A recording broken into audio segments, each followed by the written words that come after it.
Boa tarde a todos.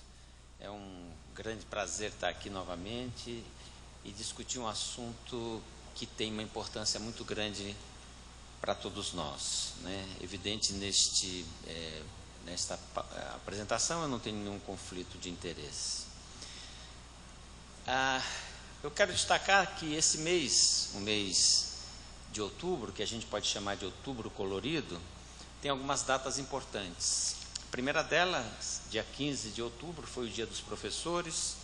Dia 17 de outubro, o Dia da Música Popular Brasileira. Dia 18 de outubro, ontem, o Dia do Médico.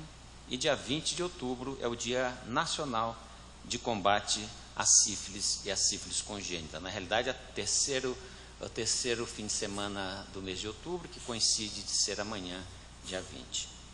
Então, em função disso, eu vou me dar o direito de usar algumas frases de algumas músicas que muitos de nós conhecemos, não é?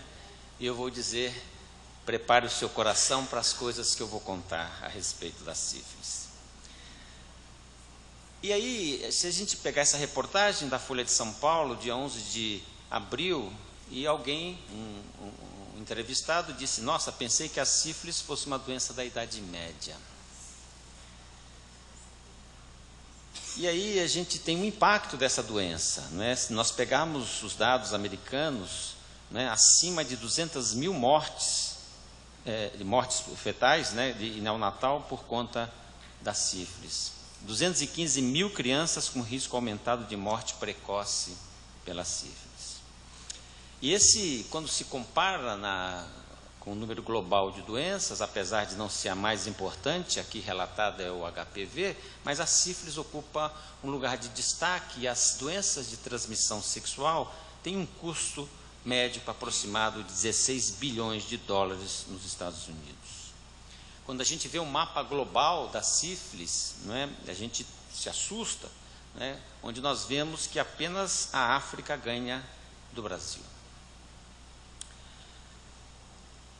Alguns cenários novos nos últimos tempos, mas a gente lembra aqui, né, de 27.814 mil casos de sífilis, com aumento de 17,6% desde 2015 nos Estados Unidos. A saga da sífilis continua desde muito tempo, né, desde os primeiros relatos, né, de Fracastore, né, o grande desafio de como a gente vai encarar a sífilis. E aí nós temos alguns dados, como a Espanha, que registrou 3.522 casos de sífilis em 2011, um aumento de 314% desde 2001. Né? Isso chama bastante atenção no mundo inteiro para uma doença muito antiga e muito conhecida. Nos Estados Unidos, a mesma coisa, a necessidade de uma estratégia, elas foram desenvolvidas ao longo do tempo, para o combate da sífilis, que aumentou entre 2011 e 2015 em 67%. E aí nós vemos o que mais angustia todo mundo que trabalha com essas doenças, são as crianças que nascem irresponsavelmente com sífilis congênita. E este é o nosso maior desafio em tudo aquilo que nós precisamos encarar na sífilis.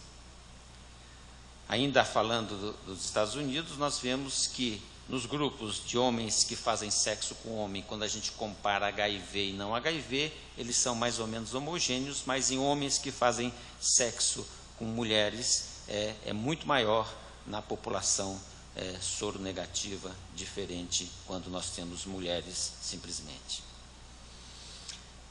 E ainda mais uma música, não é, do nosso Gonzaguinha: chega de tentar, dissimular, disfarçar e esconder o que não dá mais para ocultar. E eu não quero mais calar. Vamos falar dessa doença, explode a sífilis no mundo. Quando a gente fala do Brasil, realmente os dados nos impressionam, nos chamam a atenção, não é? Quando nós comparamos o diagnóstico da sífilis adquirida, não é? Essa em amarelo, meio laranja, da sífilis em gestante, que é realmente muito grande e crescente, né? E a sífilis congênita, como eu disse, é o que mais angustia todos nós. A sífilis adquirida, e basta apenas olhar para o gráfico para perceber que ela vem aumentando gradualmente, não é, nos últimos anos, e aqui termina em 2016, mostrando uma ascendência grande. O Brasil é o risco preto, que vocês estão vendo aí, não é, e as regiões brasileiras chamando a atenção, a linha azul, o sul do Brasil.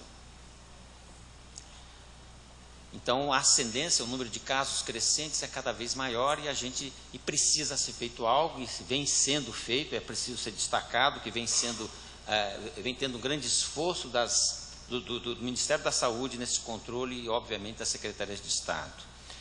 Sífilis em gestante é outro ponto que chama atenção, conforme a gente viu, e é no mundo inteiro essa questão mostrando da mesma forma, crescendo e crescendo na nossa linha azul.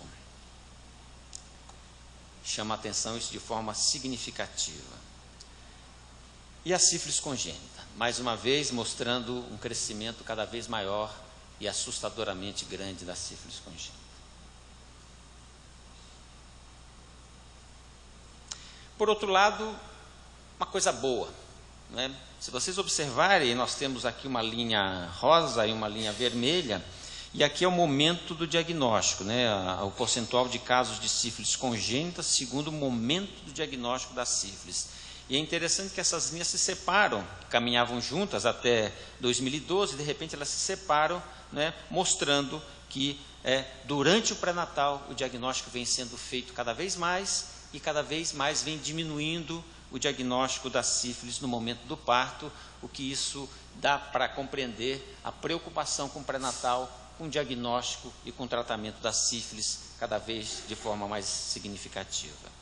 E até a ponto de se instituir, o ano passado foi instituído o Dia Nacional de Combate à Sífilis e à sífilis congênita, que é o dia 20 agora, amanhã, começou em 2017, 2018 é o dia 20, isso para nos lembrarmos que essa doença, apesar de muito antiga, ela é bastante frequente no nosso meio. E vale lembrar que alguns países pequenos do mundo já eliminaram essa sífilis, as doenças, aqui nós estamos falando de HIV e sífilis. Então, algumas ilhas pequenas no mundo, mostrando que é possível se controlar essa doença. Diagnóstico, diagnóstico talvez seja uma das primeiras coisas que se aprende na faculdade, como fazer o diagnóstico. Testes baratos, testes que permitem um diagnóstico em qualquer momento dela, com algumas dificuldades em algumas interpretações. Mas existe maneira de diagnosticar e nós estamos chamando a atenção esses testes que permitem um diagnóstico em qualquer momento da sífilis, além da clínica. É claro que existem também os falsos positivos, os testes falsos positivos, que permite às vezes uma análise deturpada da doença, que o pecado por excesso sempre é melhor. E, mais uma vez, plagiando aqui nossa música popular, e até pela data, né? Tudo que se vê não é igual que a gente viu há um segundo, tudo muda o tempo todo no mundo, e a sífilis caminha dessa forma. E aqui eu vou apenas dar uma passada, não vou entrar no detalhamento do quadro clínico, porque o tempo não permite, mas a gente tem a sífilis primária, clássica, o cancro sifilítico, né, aquela lesão não dolorosa que basta apenas olhar para fazer o diagnóstico, a sífilis primária.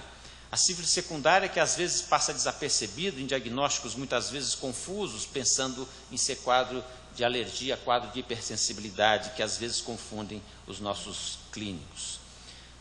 E outras apresentações menos frequentes, que é isso que a gente precisa ficar atento, porque a sífilis pode se apresentar de qualquer forma.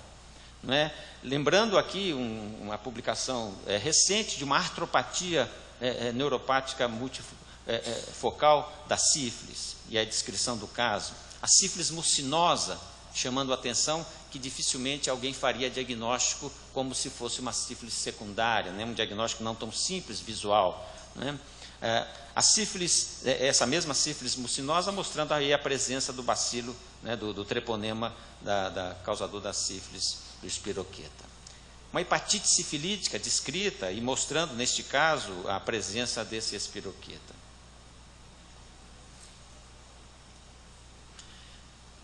E aqui eu busco essa foto já faz algum tempo, né, que é uma goma sifilítica tratada em 1949 com a penicilina, quando se começou a utilizar a penicilina como terapêutica da sífilis, e aí um caso tirado dessa publicação muito antiga, e outro aqui que recentemente foi descrito casos de aneurisma de aorta sifilítico, né? Publicações recentes, 2 casos publicados de aneurisma de aorta. Esta é antiga, essa apresentação é antiga. A osteite sifilítica também bastante significativa. Sífilis ocular, cada vez mais sendo diagnosticada em vários locais, em várias cidades do mundo, né? E aí algumas formas pouco frequentes, como o envolvimento unguial da sífilis, né? A sífilis maligna em soro positivo, que se apresenta de formas diferentes, aqui apenas para chamar a atenção, né? Ainda o mesmo caso da sífilis maligna, com lesões de pele, simulando outras doenças de diagnóstico não tão simples, né? Até síndrome de reconstituição imune, com reaparecimento de um quadro de sífilis secundária. E aí, mais uma vez, uma pausa, e eu vou repetir esse poema de Rui Guerra, né, que fez em conjunto com Chico Buarque de Holanda, né, o Fado Tropical, e eu pego o último estrofe: mesmo quando as minhas mãos estão ocupadas em torturar, esganar, trucidar, o meu coração fecha os olhos e sinceramente chora. Tratar a sífilis é fácil? Aparentemente sim, né? Desde 1943, quando Mahoney, pela primeira vez, começou a tratar os casos de sífilis, ele achava que a doença estava em extinção, até porque era uma droga extremamente eficaz, e ele imaginou que essa doença terminaria, né?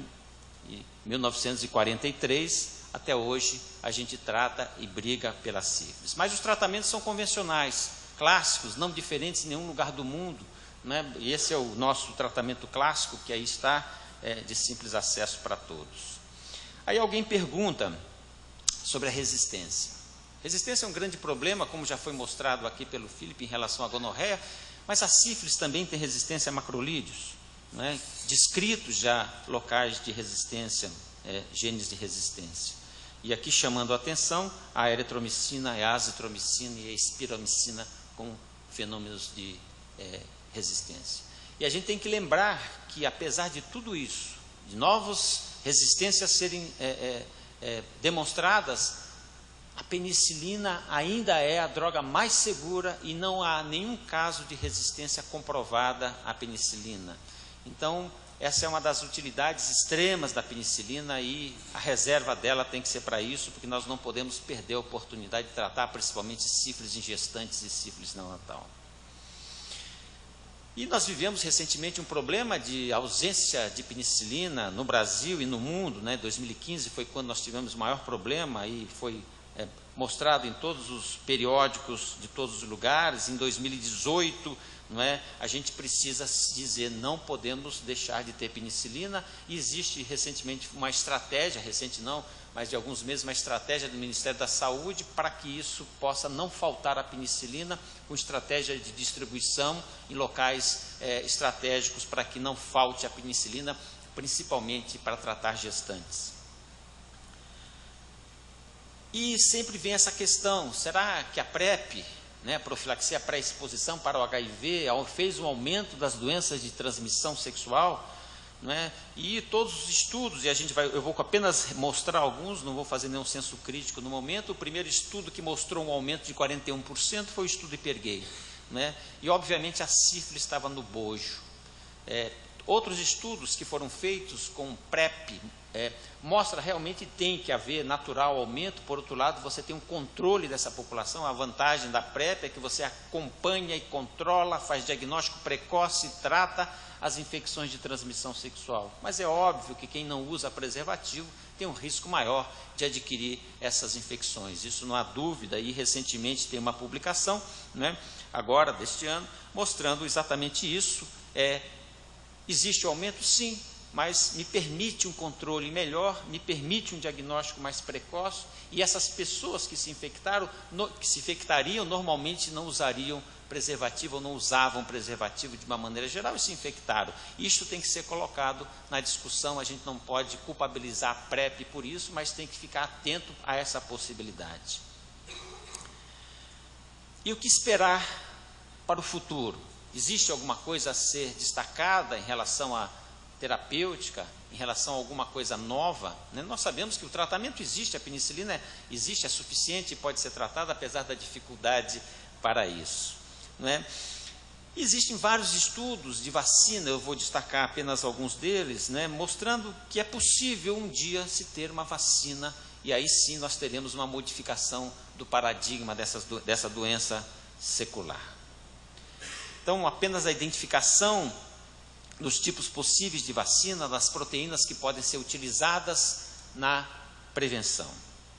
E aqui, destacando aqui uma linha do tempo das análises de novas vacinas contra as infecções sexualmente transmissíveis, vocês veem aí em vermelho, a única que está ainda numa fase pré-clínica, todas as outras são de herpes, são de clamídia, de Neisseria e de tricomonas vaginais. A Organização Mundial de Saúde fez uma estratégia até 2030 reduzir 90% da incidência de treponema pálido, considerando o ano base 2018. Reduzir para menos que 50%, reduzir a menos de 50 casos de sífilis congênita por 100 mil nascidos vivos, em 80% dos países. É uma estratégia admirável, difícil talvez de ser atingida, mas eu acho que nós devemos buscá-la. E aí vem, e eu estou terminando, sempre as perguntas mais clássicas, de quem é a culpa de tudo isso. Alguns diriam que a culpa é toda de Marte, ou do Cabral, que está em evidência, ou até das estrelas. Mas nós temos que lembrar que a culpa, se ela há, é de todos nós, que não fazemos diagnóstico, todos nós que não temos a estratégia adequada para chegar lá nesse diagnóstico de sífilis e tratar. E volto a insistir, principalmente a sífilis congênita. E terminando, eu lembro dessa música do Milton Nascimento, mas renova-se a esperança, nova aurora a cada dia, e há que se cuidar do broto para que a vida nos dê flor e fruto. A gente tem que pensar que é possível mudar, e o cenário da sífilis é possível ser modificado, basta que a gente se imbua desde a escola de medicina no diagnóstico até nas nossas práticas diárias para que a gente possa tratar. E parafraseando, e é o último slide que eu vou apresentar, um momento brasileiro complicado das nossas eleições, e eu queria lembrar que #sífilis ela não. Muito obrigado.